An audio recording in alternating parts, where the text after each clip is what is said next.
Hello? Is someone there? Is it you?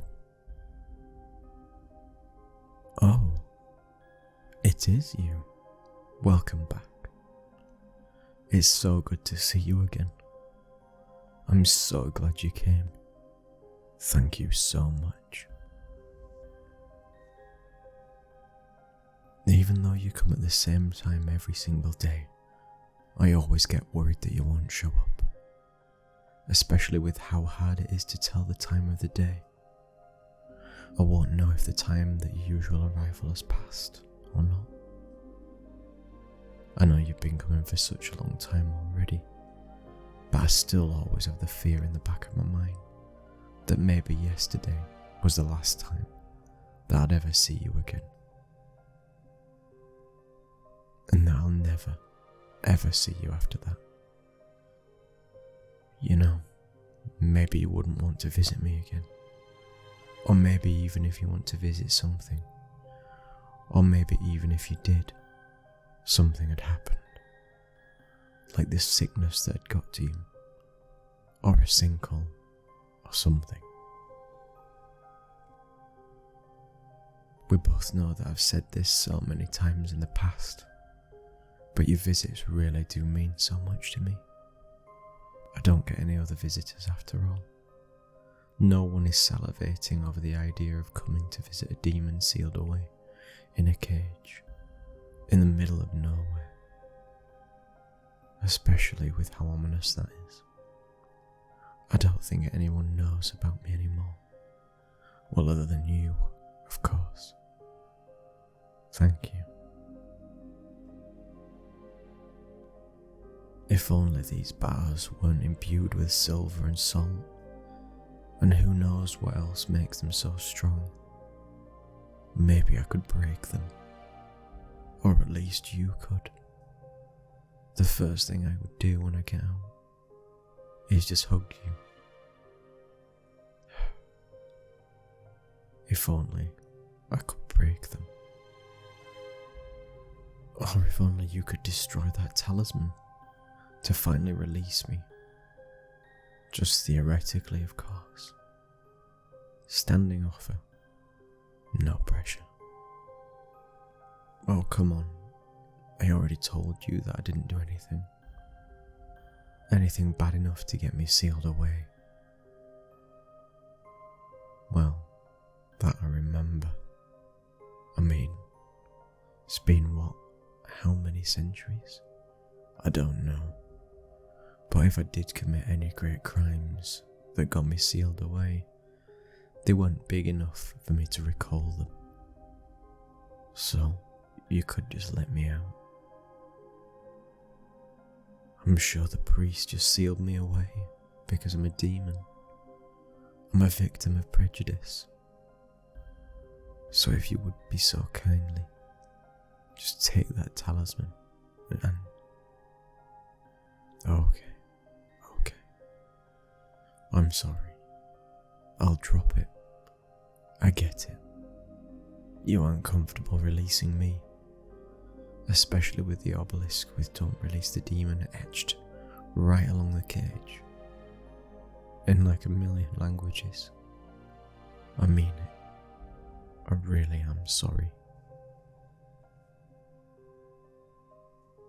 So, did you bring anything? You did? Oh, that's wonderful. Thank you so much for the food. You don't know how much that means to me. I don't exactly need food to sustain myself, but it's something that's really nice to have, whether for the pleasure or just dealing with the pain. You honestly have no idea how difficult things were before I met you.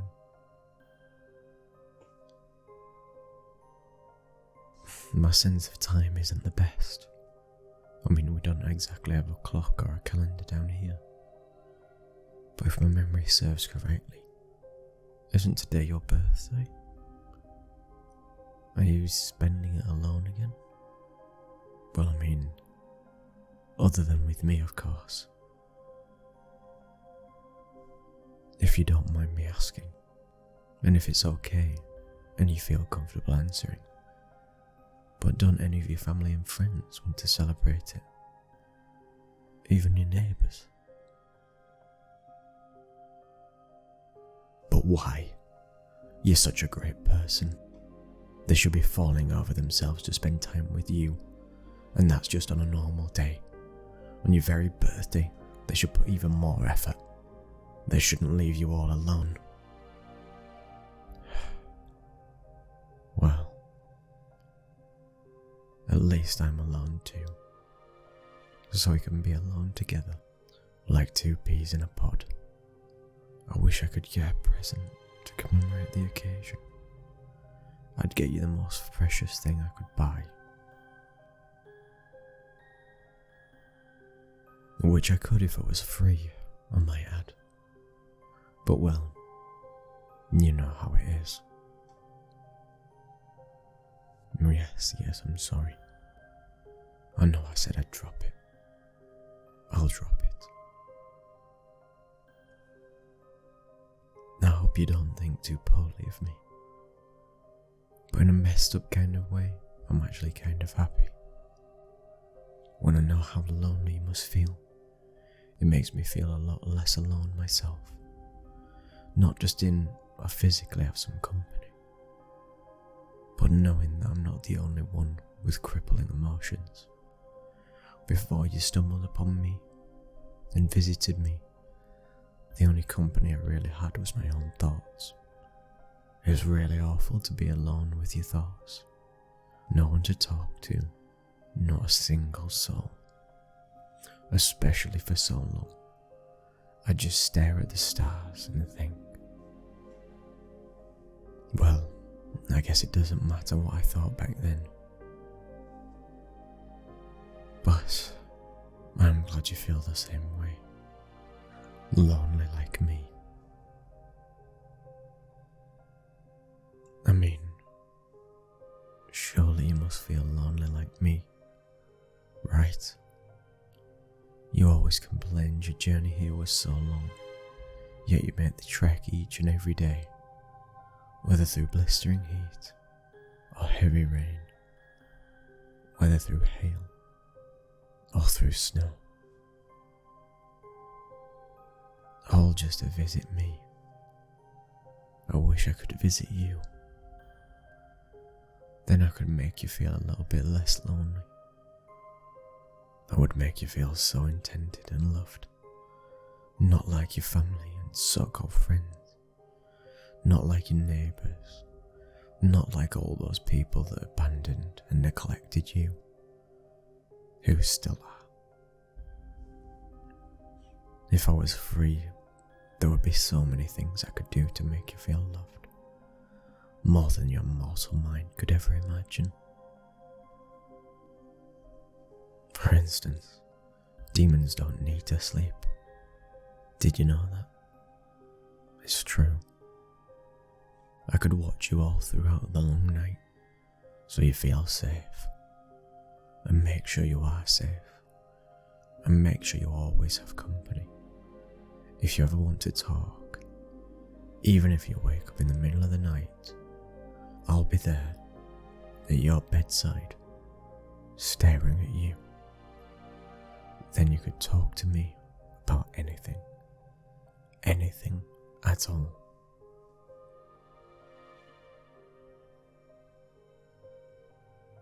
If you had a good dream, we could talk about it. We could smile in delight, and you could tell me all the whimsical and fantastical details. I would smile too, enjoyed for the story and the conversation. And if you had a bad dream, if you wake up panting, with your heart racing, I could comfort you. I would hold you tight and ensure that you're safe with me. That whatever nightmare or monstrous creature you saw wouldn't be able to get past me, wouldn't be able to hurt you. There are other things I could do for you as well. I'm not exactly a culinary expert. Well, that's for obvious reasons. But I could learn. I'd learn how to cook and prepare your every meal. And if that's not to your liking, I could just throw out the failure and try again.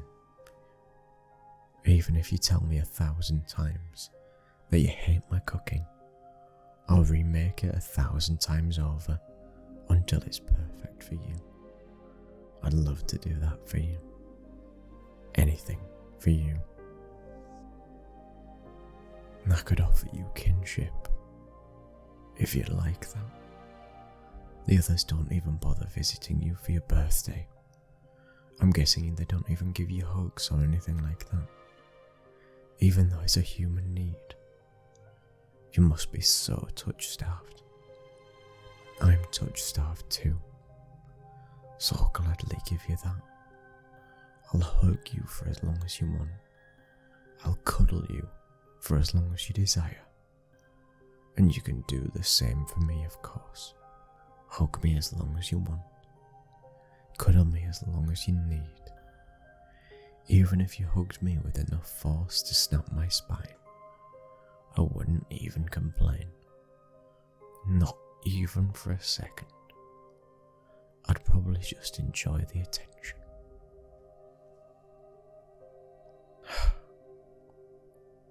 If only I could do all of that for you.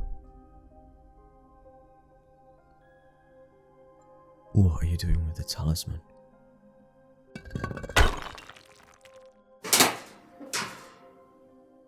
You actually did it. You set me free. I'm free. I don't even know how to respond. But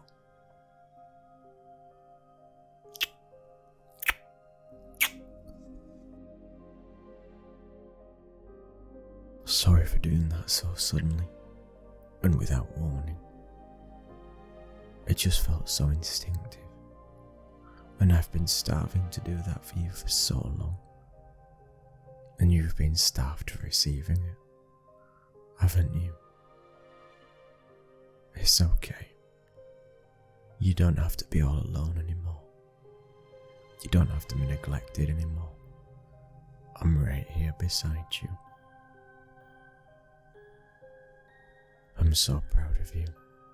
You let me free even though I could have used my freedom to escape. Or just leave you. I wasn't exactly going anywhere when I was stuck inside the cage after all.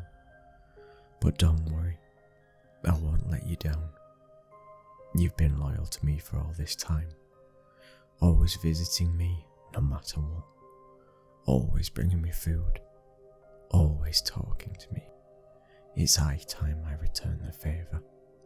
I'll be forever loyal to you, just as you've been loyal to me.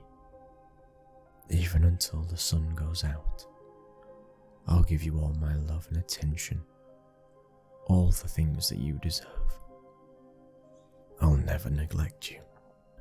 I'll never abandon you. Not like the others.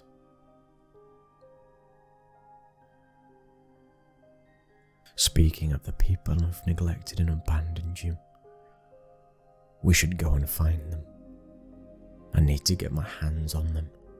I have so much to say. And rest assured that I know how to deal with them. But for you, we'll be together forever.